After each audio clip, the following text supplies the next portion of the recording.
ಶ್ರೀಗುರುಭ್ಯೋ ನಮಃ. ಆಪಾದಮೌಲಿಪರ್ಯಂతం ಗುರುಣಾಮಾಕೃತಿಂ ಸ್ಮರೇತ್ ತೇನ ವಿಘ್ನಾಃ ಪ್ರಣಶ್ಯಂತಿ ಸಿದ್ಧಂತಿ ಚ ಮನೋರಥಾಃ. ಶ್ರೀಗುರುಭ್ಯೋ ನಮಃ. ಪರಮಗುರುಭ್ಯೋ ನಮಃ. ಶ್ರೀಮದಾನಂದತೀರ್ಥಭಗವತ್ಪಾದಾಚಾರ್ಯಗುರುಭ್ಯೋ ನಮಃ. ಮನ್ಮನೋಭೀಷ್ಟವರದಂ ಸರ್ವಾಭೀಷ್ಟಫಲಪ್ರದಂ ಪುರಂದರಗುರುಂ ವಂದೇ ದಾಸಶ್ರೇಷ್ಠಂ ದಯಾನಿಧಿಂ. ವಿದ್ಯಾವಿನಯಸಂಪನ್ನಾನ್ ಶಾಂತಾದಿಗುಣಬ್ರಹ್ಮಿತಾನ್ ಸಶ್ಯಾಸಪ್ರವಚನಾನ್ ಸಕ್ತಾನೇಲಮಲ್ಯಾದ್ಯನ್ ಗುರುರ್ಭಜೆ. ಪೃಥ್ವೀ ಮಂಡಲಮಧ್ಯಸ್ಯಾಃ ಪೂರ್ಣಬೋಧಮತಾನಗಾಃ ವೈಷ್ಣವಾಃ ವಿಷ್ಣುಹೃದಯಾಃ ತಾನ್ ನಮಸ್ತೆ ಗುರುರ್ಮಮ. ಹರಿಃ ಓಂ. ಶ್ರೀಶಾಪಾಹಿ. ಅನಂತಕೋಟಿ ಬ್ರಹ್ಮಾಂಡ ನಾಯಕ ಎಂಬುದು ಶ್ರೀ ಪುರಂದರದಾಸರು ರಚಿಸಿದ ದಿವ್ಯ ಗದ್ಯವಾಗಿದೆ. ಇದು ಮಂತ್ರರೂಪವಾದ ಗದ್ಯ. ಆದ್ದರಿಂದ ಪ್ರತಿಯೊಂದು ಗದ್ಯವೂ ಮಂತ್ರತುಲ್ಯವಾಗಿ ನಾವು ಅದನ್ನು ಆರಾಧನೆ ಮಾಡಬಹುದಾಗಿದೆ, ತಿಳಿಯಬಹುದಾಗಿದೆ. ಇದೇ ಕಾರಣ ಶ್ರೀ ವ್ಯಾಸತೀರ್ಥರು ಶ್ರೀ ಪುರಂದರದಾಸರ ಸಕಲ ಗದ್ಯವನ್ನು ಅಥವಾ ಸಕಲ ಸಾಹಿತ್ಯವನ್ನು ಪುರಂದರ ಉಪನಿಷತ್ ಎಂದು ಬಣ್ಣಿಸಿದ್ದಾರೆ ಮತ್ತು ಮಾನ್ಯ ಮಾಡಿದ್ದಾರೆ ಮತ್ತು ಪೂಜಿಸಿದ್ದಾರೆ. ಪ್ರಸ್ತುತ 81ನೆಯ ಗದ್ಯ ಪುರಾಣ ಪುರುಷೋತ್ತಮ ಎಂಬುದು. ಪುರಾಣ ಪುರುಷೋತ್ತಮ ಎಂಬ ಕೇವಲ 8 ಅಕ್ಷರದಿಂದ 18 ಪುರಾಣದ ಸಾರ ಸರ್ವಸ್ವವನ್ನೇ ಶ್ರೀ ಪುರಂದರದಾಸರು ತೋರಿಸಿದ್ದಾರೆ. ಇದು ಅನಂತಕೋಟಿ ಬ್ರಹ್ಮಾಂಡ ನಾಯಕದಲ್ಲಿ ಇರುವುದರಿಂದ ಪಲ್ಲವಿಯನ್ನು ಇಲ್ಲಿ ಹಚ್ಚಿಕೊಂಡಾಗ ಎಲ್ಲವೂ ಅನಂತಮಯವಾಗಿಯೇ ನಾವು ಅರ್ಥ ಮಾಡಿಕೊಳ್ಳಬೇಕು. ಪುರುಷೋತ್ತಮ ಎಂದರೆ ಅನಂತ, ಅವನೇ ವೇದ ಪ್ರತಿಪಾದ್ಯ ಎಂಬುದು. ಪ್ರಸ್ತುತ 6-7 ಪುರಾಣವನ್ನು ನೋಡಿದ್ದಾಗಿದೆ. ಈಗ ವಾಮನ ಪುರಾಣದಲ್ಲಿ ನೋಡ್ತಾ ಇದ್ದೇವೆ. ವಾಮನ ಪುರಾಣದಲ್ಲಿ ವಿಶೇಷವಾಗಿ ಅನೇಕ ವಿಷಯಗಳನ್ನು ಪ್ರಸ್ತಾಪಿಸಿದ ಮೇಲೆ, ಸರ್ವಮೂಲದಲ್ಲಿ ಪ್ರಸ್ತಾಪಿಸಿದ ವಾಕ್ಯಗಳನ್ನು ನಾವು ನೋಡಿದ ಮೇಲೆ, ವಾಮನ ಪುರಾಣದಲ್ಲಿ ಕೆಲವು ನಮ್ಮ ದೈನಂದಿಕ ಕ್ರಿಯೆಗಳಿಗಾಗಿ ಕೆಲವು ಸ್ತೋತ್ರಗಳನ್ನು ಸಹ ಭಗವಂತ ಅಲ್ಲಿ ಶ್ರೀ ವೇದವ್ಯಾಸದೇವರು ರಚಿಸಿಕೊಟ್ಟಿದ್ದಾರೆ. ಅದರಲ್ಲಿ ಒಂದನೆಯದು ಮಾನಸಿಕ ಸ್ನಾನ ಸ್ತೋತ್ರ. ನಾವು ಯಾವುದೇ ಕಾಲದಲ್ಲಿ ಯಾವುದೇ ದಿನ ನಾವು ಅತ್ಯವಶ್ಯಕವಾಗಿ ಮಾಡಲೇಬೇಕಾದ ಕರ್ತವ್ಯ ಅಂದರೆ ಮಾನಸಿಕ ಸ್ನಾನ. ನಾವು ಸಾವಿರಾರು ಕ್ಷೇತ್ರದಲ್ಲಿ ದೇಹವನ್ನು ಮುಡಿಗೆ ಅದ್ದಿದರೂ ಸಹ ಅದು ಸ್ನಾನ ಎನಿಸಬೇಕಾದರೆ ಮಾನಸಿಕ ಸ್ನಾನ ಸಹಿತವಾಗಿಯೇ ಮಾಡಿದರೆ ಮಾತ್ರ ಸ್ನಾನ ಎನಿಸುವುದು, ತೀರ್ಥಕ್ಷೇತ್ರ ಸ್ನಾನವೆನಿಸುವುದು. ಯಾವುದೇ ಶುದ್ಧ ಕೆಲಸಗಳಲ್ಲಿ ನಾವು ಭಾಗವಹಿಸಿಕೊಳ್ಳಲು ಮಾನಸಿಕ ಸ್ನಾನ ಅತ್ಯವಶ್ಯಕ. ಇದನ್ನು ವಾಮನ ಪುರಾಣದಲ್ಲಿ ತಿಳಿಸಿಕೊಟ್ಟಿದ್ದಾರೆ. ಯೋಗೀನಾಂ ಸ್ನಾನಮಾಖ್ಯಾನಾಂ ಯೋಗೋ ವಿಷ್ಣುವಿಚಿಂತನಂ ಆತ್ಮತೀರ್ಥವಿಧಿಃ ಪ್ರೋಕ್ತಂ ಸೇವಿತಂ ಬ್ರಹ್ಮವಾದಿಭಿಃ. ಯೋಗಿಗಳ ಮಾರ್ಗವನ್ನು ಇಲ್ಲಿ ತಿಳಿಸಿದ್ದೇವೆ ಅಂತ ಹೇಳಿ ಇಲ್ಲಿ ನಮಗೆ ಮೊಟ್ಟ ಮೊದಲೇ ತಿಳಿಸ್ಕೊಡ್ತಾ ಇದ್ದಾರೆ. ಆದ್ದರಿಂದ ಆತ್ಮತೀರ್ಥ ಅಂದರೆ ಯಾವ ನಮ್ಮ ಭಗವಂತ ಬಿಂಬರೂಪ ಏನಿದ್ದಾನೆ ಅವನ ಸಂಸರ್ಗದಲ್ಲಿ ಬರ್ತಕ್ಕಂಥದ್ದೇ ಆತ್ಮತೀರ್ಥ ಎಂದು ಹೆಸರು. ಅವನ ಸ್ಮರಣೆಯೇ ಆತ್ಮತೀರ್ಥ. ಇದು ಅತ್ಯಂತ ವಿಶೇಷವಾದ ವಿಧಿಯಾಗಿದೆ. ಇದು ಯಾರು ಬ್ರಹ್ಮವಾದಿಗಳು ಇದನ್ನು ಸೇವನೆ ಮಾಡಬೇಕು ಎಂಬ ತಾತ್ಪರ್ಯ. ಯಾಕೆ ಮಾಡಬೇಕಂದರೆ ಅಶೇಷ ಅಗಹರಂ ಬ್ರಹ್ಮರುದ್ರ ಇಂದ್ರಾದ್ಯೈ ಅನುಷ್ಠಿತಂ ಮನಸಾ ತ್ರಿವೇಣ ಸ್ನಾನ ಕರಿಷ್ಯೇತ್ ಸಂಕಲ್ಪ. ಇದನ್ನು ಬ್ರಹ್ಮದೇವರು, ರುದ್ರದೇವರು, ಇಂದ್ರಾದಿ ದೇವತೆಗಳು ಅನುಷ್ಠಾನ ಮಾಡಿದ್ದಾರೆ. ಯಾಕೆ ಅನುಷ್ಠಾನ ಮಾಡಿದ್ದಾರೆ ಅಂದರೆ ಶಿಷ್ಟಾಚಾರ ಪರಂಪರೆಯನ್ನು ತೋರಿಸ್ಕೊಡ್ತಾ ಇದ್ದಾರೆ. ಮನಸಾ ತ್ರಿವೇಣಿ ಸ್ನಾನ ಕರಿಷ್ಯೇತ್ ಸಂಕಲ್ಪ. ಇದು ಮಾನಸಿಕ ಸಂಕಲ್ಪ ಮಾತ್ರ. ನಮ್ಮ ದೇಹದಲ್ಲೇ ಭಗವಂತ ನಿರ್ಮಾಣ ಮಾಡಿರ್ತಕ್ಕಂಥ ತ್ರಿವೇಣಿ ಏನಿದೆ, ನಾಡಿಗಳೇನಿದೆ, ಅಲ್ಲಿಂದ ಬರ್ತಕ್ಕಂಥ ಜಲ ತ್ರಿವೇಣಿ ಸಂಗಮ ಎನಿಸುತ್ತದೆ. ಇದೇ ನಿಜವಾದ ತ್ರಿವೇಣಿ ಸಂಗಮ ಸ್ನಾನ. ಇದು ಮಾನಸಿಕ ಸಂಕಲ್ಪದಿಂದ ಪೂರ್ಣವಾಗುತ್ತದೆ. ಸ್ವಸ್ಥಿತಂ ಪುಂಡರೀಕಾಕ್ಷಂ ಮಂತ್ರಮೂರ್ತಿಂ ಹರಿಂ ಸ್ಮರೇತ್. ಭಗವಂತ ತಾನಾಗೇ ನಮ್ಮಲ್ಲಿ ನಿಲ್ಲಿಸಿದ್ದಾರೆ. ಅವನ ಹೆಸರು ಪುಂಡರೀಕಾಕ್ಷ ಅಂತ ಹೆಸರು. ಅವನ ಮೂರ್ತಿಯನ್ನು ನಾವು ಸ್ಮರಣೆ ಮಾಡಿಕೊಳ್ಳುವುದೇ ಮಾನಸಿಕ ಸ್ನಾನ.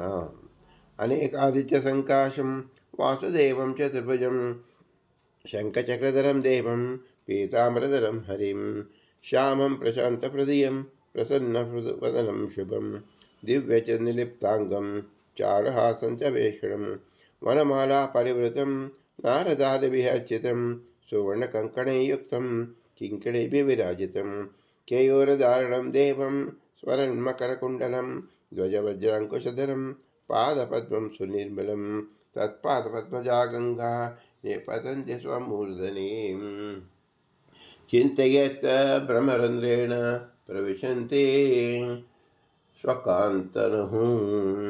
ನೋಡಿ, ಭಗವಂತನ ಪುಣ್ಯರೇಖಾಕ್ಷ ಹೇಗಿರ್ತಾನೆ ಎಂಬತಕ್ಕಂಥದ್ದನ್ನು 16-24 ಲಕ್ಷಣಗಳಿಂದ ತಿಳಿಸ್ಕೊಟ್ಟಿದ್ದಾರೆ. ಭಗವಂತನ ಲಕ್ಷಣ: ಶಂಖ ಚಕ್ರ ಗದಾವನ್ನು ಹಿಡಿದುಕೊಂಡಿರ್ತಾನೆ, ಪೀತಾಂಬರ ಧರಿಸಿದ್ದಾನೆ, ಶ್ಯಾಮವರ್ಣನಾಗಿದ್ದಾನೆ, ಅತಿ ಪ್ರಶಾಂತನಾಗಿದ್ದಾನೆ, ಹೃದಯವಂತನಾಗಿದ್ದಾನೆ, ಪ್ರಸನ್ನವದನಾಗಿದ್ದಾನೆ, ದಿವ್ಯ ಚಂದನವನ್ನು ಹಚ್ಚಿಕೊಂಡಿದ್ದಾನೆ, ಮುಖದಲ್ಲಿ ಮುಗುಳನಗೆಯನ್ನು ಕೊಡ್ತಾ ಇದ್ದಾನೆ, ಒಳ್ಳೆಯ ಕಣ್ಣನ್ನು ಅರಳಿಸಿದ್ದಾನೆ, ವನಮಾಲ ಧರಿಸಿದ್ದಾನೆ, ನಾರದಾದಿಗಳು ಅರ್ಚನೆ ಮಾಡ್ತಾ ಇದ್ದಾರೆ, ಸುವರ್ಣ ಕಂಕಣ ಇದೆ, ಕಿಂಕಣಿಭಿः ವಿರಾಜಿತವಾಗಿದ್ದಾನೆ, ಕೇಯೂರವನ್ನು ಧಾರಣ ಮಾಡಿದ್ದಾನೆ, ಮಕರ ಕುಂಡಲವನ್ನು ಧಾರಣ ಮಾಡಿದ್ದಾನೆ, ಧ್ವಜ ವಜ್ರ ಅಂಕುಶಧರ ಇದೆ, ಪಾದಪದ್ಮ ಸುನಿರ್ಮಲವಾಗಿದೆ. ಈ ಪದ್ಮದಿಂದ ಹರಿದು ಬಂದಂಥ ಗಂಗೆಯನ್ನು ನಾನು ಸ್ಮರಿಸುತ್ತೇನೆ ಎಂಬುದು ತಾತ್ಪರ್ಯ. ಹೇಗೆ ಬರುತ್ತೆ ಎಂಬತಕ್ಕಂಥದ್ದನ್ನು ತಿಳಿಸ್ತಾ ಇದ್ದಾರೆ. ಇಡಾ ಭಾಗೀರಥಿ ಪ್ರೋಕ್ತ ಪಿಂಗಳ ಯಮನ ಸ್ಮೃತಾ ತಯೋಮಜೆ ಗತನಾಡಿ ಸುಷುಮ್ನಾಖ್ಯ ಸರಸ್ವತಿ ತಯಾ ಸಂಕ್ಷಾಲಯೇ ದೇಹಂ ಬಾಹ್ಯ ಅಂತರ್ಗತಂ ಮನಂ ತಕ್ಷಣಾದ್ವಿಜಾ ಭೂತ್ವಾ ಜಾಯತೆ ಸ್ಫಟಿಕೋಪಮಃ ಇದಂ ಮಾನಸಿಕ ಸ್ನಾನಂ ಪ್ರೋಕ್ತಂ ಹರಿಹರಾದಿಭಿಃ. ಭಗವಂತ ನಮ್ಮ ದೇಹದಲ್ಲಿ ನಾಡಿ ರೂಪದಲ್ಲಿ ಗದಿಯನ್ನು ಇಟ್ಟಿದ್ದಾನೆ. ಇಳ ಎಂಬತಕ್ಕಂಥದ್ದು ಭಾಗೀರಥಿ ಅಂತ ಹೆಸರು, ಪಿಂಗಳ ನಾಡಿಗೆ ಯಮನ ಅಂತ ಹೆಸರು, ಮಧ್ಯದಲ್ಲಿರ್ತಕ್ಕಂಥ ನಾಡಿಗಳಿಗೆ ಸುಷುಮ್ನಾ ನಾಡಿ, ಅದು ಸರಸ್ವತಿ ನದಿ ಎಂದು ಹೆಸರು. ಇದು 3 ಸಂಗಮವೇ ತ್ರಿವೇಣಿ ಸಂಗಮ. ಇದನ್ನು ಯಾರು ಸ್ಮರಣೆ ಮಾಡುತ್ತಾರೋ ಅವರು ಒಳಗೆ ಮತ್ತು ಹೊರಗೆ ಶುದ್ಧರಾಗುತ್ತಾರೆ ಎಂಬರ್ಥ. ಇದು ಮಾನಸಿಕ ಸ್ನಾನವಾಗಿದೆ. ಇದನ್ನು ಹಿಂದೆ ಹರಿಹರಾದಿಭಿಗಳು ಮತ್ತು ಭಗವಂತನೇ ತಾನು ಮತ್ತು ರುದ್ರ ದೇವತೆಗಳು ಇದನ್ನು ಆಚರಣೆ ಮಾಡಿ ತೋರಿಸಿದ್ದಾರೆ. ಇದಂ ಸ್ನಾನಂ ಪರಮಂತ್ರಂ ಸಹಸ್ರಮಧಿಕಂ ಸ್ಮೃತಂ ಸಾರ್ಧತ್ರಿಕೋಟಿ ತೀರ್ಥೇಶು ಸ್ನಾನಾತ್ ಕೋಟಿ ಗುಣಾಧಿಕಂ. ಇದನ್ನು ಸ್ಮರಣೆ ಮಾಡೋದ್ರಿಂದ 3.5 ಕೋಟಿ ತೀರ್ಥ ಸ್ನಾನ ಮಾಡಿದ ಫಲ ಬರುತ್ತದೆ. ಯೋ ನಿತ್ಯಾರ್ಚಿಯ ದೇವಂ ತತ್ವೇ ನಾರಾಯಣ ಸ್ಮೃತಃ ನಾನಹೃದಯೇ ಜಾನಸಲಿಲೆ ರಾಗದ್ವೇಷಮಲಾಪಹೇ ಯಸ್ನಾತಿ ಮಾನಸಿ ತೀರ್ಥೆ ಸಯಾತಿ ಪರಮಂಗತಿ.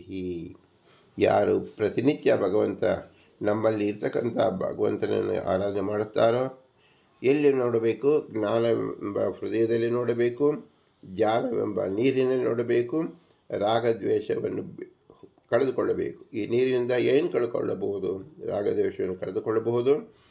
ಈ ಜಲದಲ್ಲಿ ಯಾರು ಸ್ನಾನ ಮಾಡುತ್ತಾರೋ ಅವರು ಅತ್ಯಂತ ಉತ್ತಮ ಗತಿಯನ್ನು ಹೊಂದುತ್ತಾರೆ ಎಂಬುದು ಇದೇ ವಾಮನ ಪುರಾಣ ಮಾನಸಿಕ ಸ್ನಾನ ಸಂಪೂರ್ಣ ಶ್ರೀಕೃಷ್ಣಾರ್ಪಣಮಸ್ತು ಮದ್ವೇಷಾರ್ಪಣಮಸ್ತು. ಇದು ಪ್ರತಿನಿತ್ಯವೂ ಪ್ರತಿಯೊಬ್ಬರೂ ಹೇಳಿಕೊಳ್ಳಲೇಬೇಕಾಗಿದ್ದು.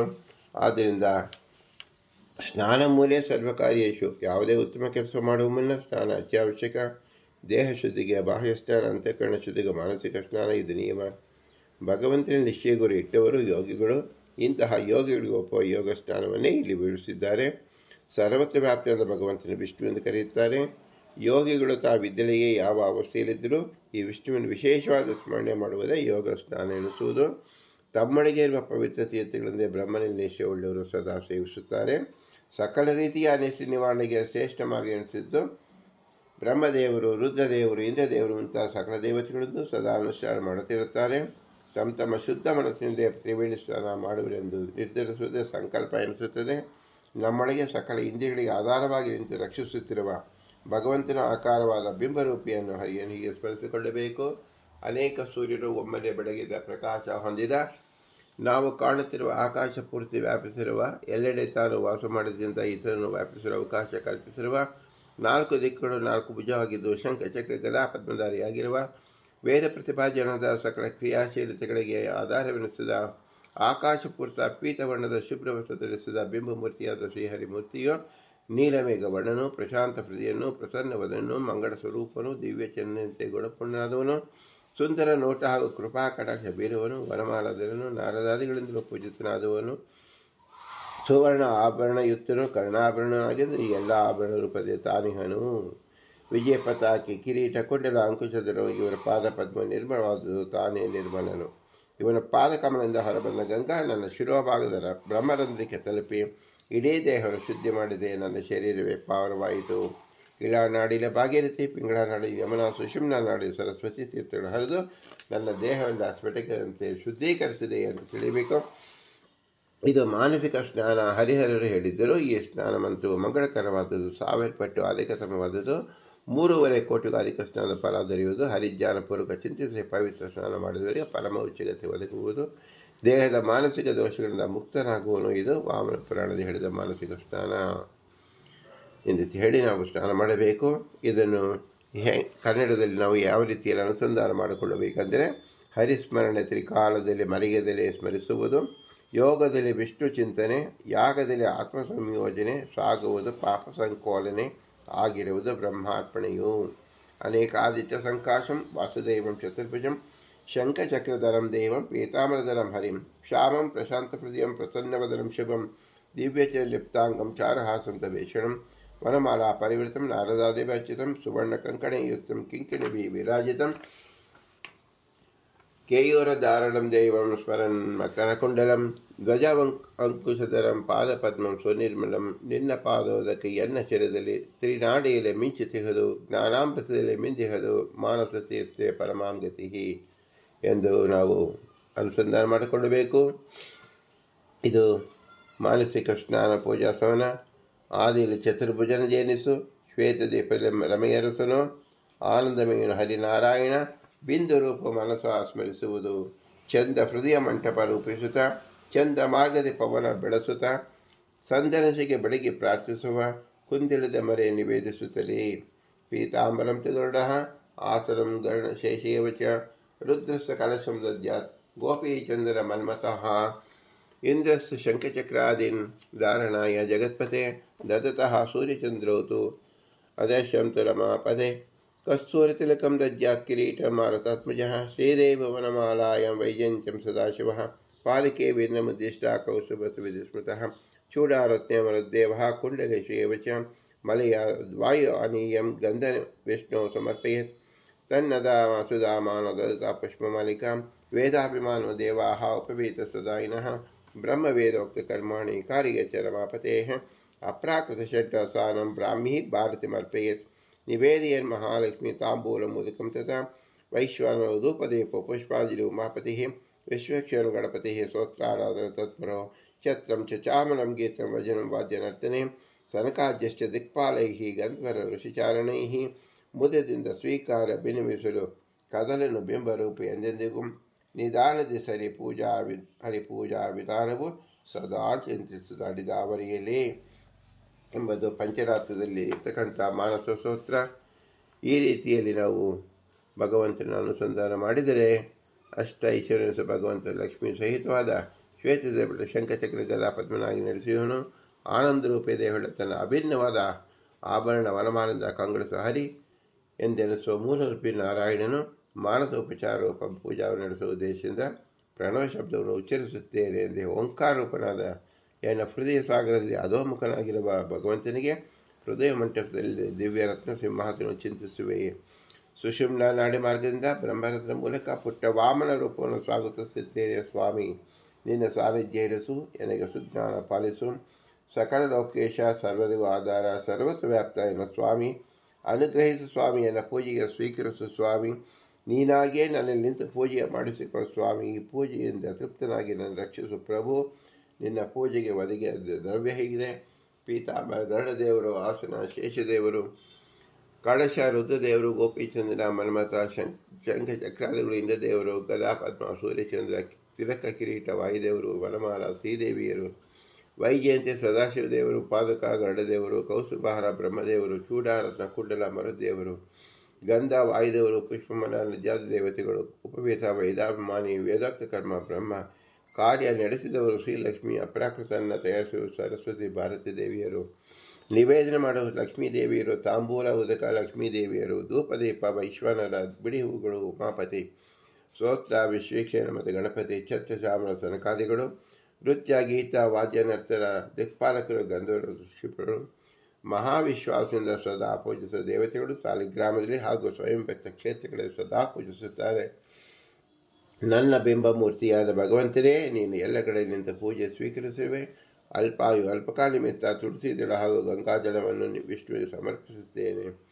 ಪೂಜಿಸುವ ಸ್ಥಳದಲ್ಲಿದ್ದುಕೊಂಡು ಸದಾ ಚಿಂತಿಸುತ್ತೇನೆ. ಸ್ವಾಮಿ, ಈ ಸೇವೆಯನ್ನು ಸ್ವೀಕರಿಸಿ ಕರುಣೆ ತರಿಸು ಎಂದು ಪ್ರಾರ್ಥಿಸುತ್ತೇನೆ ಎಂದು ಹೇಳಿ ಭಗವಂತನಿಗೆ ನಾವು ಸಮರ್ಪಿಸಬೇಕು.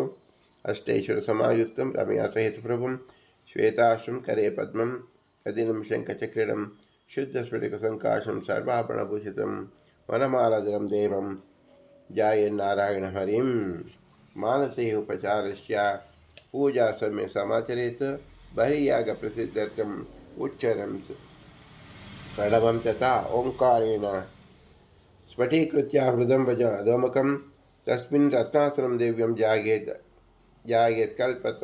ಕಲ್ಪತರುಸುಳಃ ಏವಂ ಸ್ವಪಿಂಡ ಮಾರ್ಗೇಣ ಆನೀಯ ಬ್ರಹ್ಮರಂಧಕೆ ವಾಮನೇ ಸಾಪುಟೇ ಜಾತ್ಮನಿ ಜತಾ ಸ್ವಾಂಜಲಿ ಕೃತಂ ಸಾನ್ನಿಧ್ಯಂ ಕೃದೇವೇಶ ಸರ್ವಸಂಪತ್ಕರೋ ಮಮ ವಿಭೋ ಸಕಲಲೋಕೇಶ ವಿಷ್ಣು ಜಿಷ್ಣು ಹರೇ ಪ್ರಭೋ ತ್ವಾಂ ಭಕ್ತ್ಯಾ ಪೂಜ್ಯಾಮ್ಯದ್ಯ ಭೋಗೈ ಹರ್ಗಾದಿ ವಿಕ್ರಮಾತ್ ಯಾಗಾವಸಾನ ಪರ್ಯಂತಂ ಅತ್ಯಸ್ವ ಜನಾರ್ದನಃ ಭಕ್ತ ಸಮಪೂಜಾಮಿ ಗೃಹೀತ್ವಾ ಪಾಹಿ ಮಂ ಪ್ರಭೋ. ಪೀತಾಮೃತಗರುಡಃ ಆಸುರಂ ಶೇಷೇವ ಚ ರುದ್ರಸ್ಯ ಕಲಶಂ ದಜ್ಜಾತ್ ಗೋಪೀಚಂದ್ರಮನ್ಮತಃ ಚಂದ್ರಸ್ಯ ಶಂಖಚಕ್ರಾದಿಂ ಧಾರಣಾಯ ಜಗತ್ಪತೆ ದಯತಃ ಸೂರ್ಯಚಂದ್ರೌ ತದೃಶಂ ಶ್ರಮಾಪತೆ ಕಸ್ತೂರಿತಿಲಕಂ ದಜ್ಜಾತ್ ಕಿರೀಟಂ ಆರತಾತ್ಮಜಃ ಶ್ರೀದೇವನಮಾಲಾಯಂ ವೈಜಯಂತು ಸದಾಶಿವಃ ಪಾದಕೆ ವೇದಮಧ್ಯಷ್ಟ ಕೌಸ್ತುಭದಿವ್ಯಸ್ಮೃತಃ ಚೂಡಾರತೆ ಮರದೇವಃ ಕುಂಡಲೇಶೇವ ಚ ಮಲಯಾದ್ವಾಯುರಾದೀಯ ಗಂಧಂ ವಿಶ್ವಮರ್ಪಯೇತ್ ತನ್ನದಾಮ ಸದಾ ಮಾನವ ದಯತಃ ಪುಷ್ಪಮಾಲಿಕಾ ವೇದಾಭಿನೋ ದೇವಾಃ ಉಪವೇತತ್ವದಾಯಿನಃ ಬ್ರಹ್ಮವೇದೋಕ್ತಕರ್ಮಾಣಿ ಕಾರ್ಯೇ ಚ ರಮಾಪತೇಃ ಅಪ್ರಾಕೃತಷಡ್ರಸಾಯನಂ ಬ್ರಾಹ್ಮೀ ಭಾರತಿಮರ್ಪಯೇತ್ ನಿವೇದಯನ್ ಮಹಾಲಕ್ಷ್ಮೀ ತಾಂಬೂಲಮುದಕಂ ತಥಾ ವೈಶ್ವಾನರೋ ಧೂಪದೀಪ ಪುಷ್ಪಾಂಜಲೋ ಪತಿಃ ವಿಶ್ವಕ್ಯೇನ ಗಣಪತಿಃ ಸ್ತೋತ್ರಾರಾಧನ ತತ್ಪರೋ ಛತ್ರಂ ಚ ಚಾಮರಂ ಗೀತಂ ವಜ್ರಂ ವಾದ್ಯನರ್ತನೆ ಸನಕಾದ್ಯಸ್ಯ ದಿಕ್ಪಾಲೈಃ ಗಂಧರ್ವಶಿಚಾರಣೈಃ ಮಹಾವಿಶ್ವಾಸನಿರ್ತೈಃ ಸೇವ್ಯಮಾನಂ ಸದಾ ಹರಿಃ. ಸಾಲಿಗ್ರಾಮ ವಿಶೇಷಸ್ಸು ಸ್ವಯಂ ವ್ಯಕ್ತ ಸದೈವ ಚ ಬಿಂಬಮೂರ್ತಿ ಸಾಹಿತ್ಯೇನ ತತ್ರಸ್ಥಂ ಭಾವಿಗೆ ಧರಿ ಯದಿ ವಿಸ್ತೃತ ಪುಂಸಾ ಪೂಜಾಂ ಕರ್ತನ ಶಕ್ಯತೋ ಜಲಂ ತಳುಸ್ಯಾಂ ವಾ ಪಾವಸ್ಯ ವಿಪ್ರೌ ಸಮರ್ಪಯೇತ್ ಪಶ್ಯೇದ್ ಅನ್ಯಕೃತಂ ಪೂಜಂ ಸೋಪಿ ಸ್ಯಾತ್ ಕೃತಪೂಜನಂ ಪೂಜಕಾಲೇ ತದೇವ ಇತಿ ಜಾತಿವ ಮಂಚಸ. ಇದು ಪಂಚರಾತ್ರ ಆಗಮೇ ಚತುರ್ಥಾಯಿ ಮಾನಸ ಪೂಜನ ಸಂಪೂರ್ಣ ಭಾರತೀಯ ಮುಖ್ಯ ಪ್ರಾಣ ಶ್ರೀಕೃಷ್ಣಾರ್ಪಣಮಸ್ತು ಎಂಬುದು ಈ ವಾಮನ ಪುರಾಣದಲ್ಲಿ ಹೇಳಿರ್ತಕ್ಕಂಥ ಮಾನಸ ಪೂಜೆ, ಮಾನಸ ಸ್ನಾನ ಎಂಬುದು ವಿದಿತವಾಗಿದೆ. ಆದ್ದರಿಂದ ಈ ವಾಮನ ಪೂಜೆಯಿಂದ ನಾವು ಏನು ತಿಳಿಯಬೇಕು? ಪುರಾಣ ಪುರುಷೋತ್ತಮನನ್ನು ಆರಾಧನೆ ಮಾಡುವ ಕ್ರಮವನ್ನು ತಿಳಿಯಬೇಕು. ಅದನ್ನು ಶ್ರೀ ಪುರಂದರದಾಸರು ಪುರಾಣ ಪುರುಷೋತ್ತಮ ಎಂಬುದಾಗಿ ತಿಳಿಸಿಕೊಟ್ಟಿದ್ದಾರೆ. ಇಂತಹ ವಿಶೇಷ ಅನುಗ್ರಹವನ್ನು ಮಾಡಿದ ಶ್ರೀ ಪುರಂದರದಾಸರು, ಅವರ ಅಂತರ್ಯಾಮಿ ಶ್ರೀ ಪುರಂದರ ವಿಠಲ. ಇದೆಲ್ಲವೂ ಸಾಧ್ಯವಾದದ್ದು ನಮ್ಮ ತಂದೆ ತಾಯಿಯ ಅನುಗ್ರಹ ವಿಶೇಷದಿಂದ, ಗುರು ಹಿರಿಯರ ಆಶೀರ್ವಾದ ಫಲದಿಂದ ಮತ್ತು ನಮ್ಮ ತತ್ವಾಭಿಮಾನಿ ದೇವತೆಗಳು ನಮ್ಮಲ್ಲಿ ನಿಂತು ನುಡಿಸಿದ ಅನುಗ್ರಹ ವಿಶೇಷದಿಂದ. ಇವೆಲ್ಲದರಲ್ಲೂ ಭಾರತೀಯ ಮುಖ್ಯ ಪ್ರಾಣ ಶ್ರೀ ವಾಯುದೇವರು ನಿಂತು ತನ್ನ ಶಕ್ತಿಯನ್ನು ಕೊಟ್ಟು, ಜ್ಞಾನವನ್ನು ಕೊಟ್ಟು, ಬಲವನ್ನು ಕೊಟ್ಟು ನುಡಿಸಿದ್ದಾರೆ. ಇವರೆಲ್ಲರೂ ಅಸ್ವತಂತ್ರ ಜೀವರು, ಸ್ವತಂತ್ರದ ಭಗವಂತನೇ ಲಕ್ಷ್ಮೀನಾರಾಯಣರು. ಆದ್ದರಿಂದ ಇವರೆಲ್ಲರನ್ನು ಸೇರಿಸಿ ಭೂಯಿಷ್ಟಾಂತಿ ನಮ್ಮ ಉಕ್ತಿಮಿದೆಯಮ್ಮ ಎಂದು ಆರಾಧಿಸೋಣ. ಭಾರತೀಯ ಮುಖ್ಯ ಪ್ರಾಣ ಶ್ರೀಕೃಷ್ಣಾರ್ಪಣಮಸ್ತು. ಹರಿ ಓಂ, ಹರಿ ಓಂ, ಹರಿ ಓಂ.